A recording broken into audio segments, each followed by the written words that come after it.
Assalamualaikum warahmatullahi wabarakatuh. Perkenalkan, nama saya Murni Sulistiawati. Perkenalkan, nama saya Ardila Sekarkinanti. Kami dari Prodi D3 Administrasi Perkantoran Universitas Negeri Jakarta Angkatan tahun 2020. Kami akan mempresentasikan tugas akhir mata kuliah pengantar manajemen dengan dosen pembimbing Ibu Munawaroh MSI. Dengan materi kami yaitu pendidikan di tengah COVID-19 membawa dampak positif atau negatif. Negara-negara di dunia saat ini tengah dihadapkan pada pandemi COVID-19 termasuk Indonesia.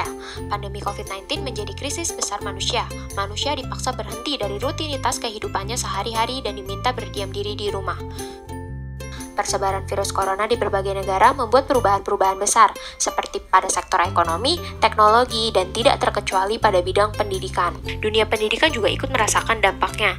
Pendidik harus memastikan kegiatan belajar mengajar tetap berjalan meskipun peserta didik berada di rumah.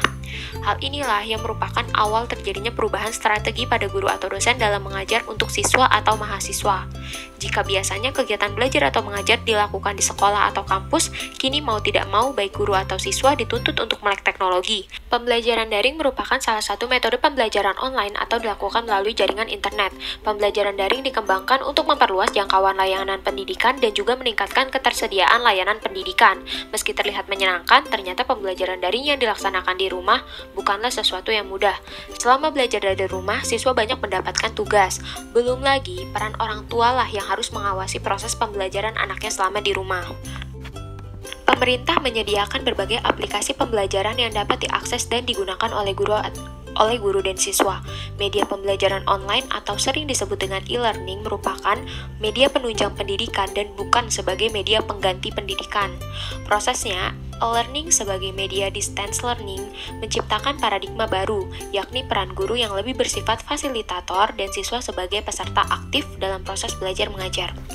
Karena itu, guru dituntut untuk menciptakan teknik mengajar yang baik, menyampaikan bahan ajar yang menarik, sementara siswa dituntut untuk aktif berpartisipasi dalam proses belajar. Kegiatan belajar melalui daring seperti ini menuntut mahasiswa untuk memiliki kemandirian dalam belajar. Kemandirian belajar dibutuhkan oleh mahasiswa dalam membangun konsep dan prinsip yang dipelajarinya. Kemandirian belajar merupakan suatu kesadaran diri untuk belajar dengan tidak bergantung kepada orang lain dan merasa bertanggung jawab dalam mencapai tujuan yang diinginkan. Mengingat begitu pentingnya kemandirian belajar bagi mahasiswa, maka diperlukan pola pembelajaran yang memperhatikan terfasilitasinya kemandirian belajar. Salah satu model pembelajaran yang dapat diterapkan pada masa pandemi COVID-19 ini adalah model blended learning. Pada pembelajaran blended learning, kegiatan pembelajaran yang terjadi adalah dengan memadukan kegiatan tatap muka dan pembelajaran online, sehingga diharapkan pembelajaran menjadi lebih menarik dan memberikan kesempatan pada mahasiswa secara lebih luas untuk mengembangkan kompetensi yang dimilikinya serta mengakses berbagai macam informasi yang dibutuhkan untuk memahami materi ajar.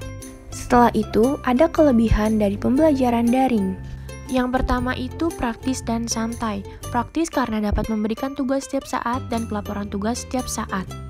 Yang kedua, waktu yang lebih fleksibel. Pelajaran daring ini dapat dilakukan kapanpun dan dimanapun. Dan juga wali dapat mendampingi siswa ketika belajar.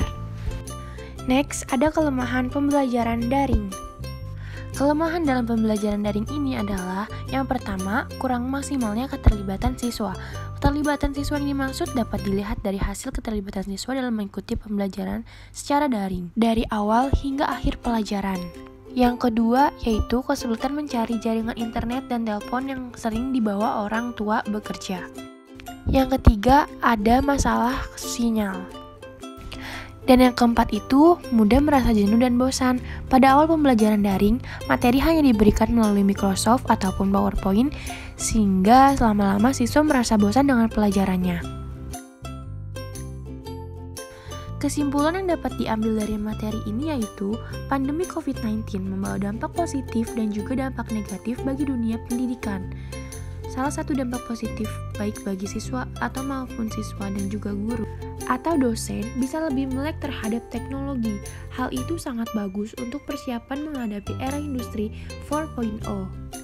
Namun di sisi lain juga membawa dampak yang negatif, yaitu berupa pengajaran yang menjadi kurang efektif akibat keterbatasan penjelasan materi secara langsung. Cukup sekian yang dapat kami sampaikan, kurang lebihnya mohon maaf. Wassalamualaikum warahmatullahi wabarakatuh. Jangan lupa subscribe ya. Thanks for watching our video.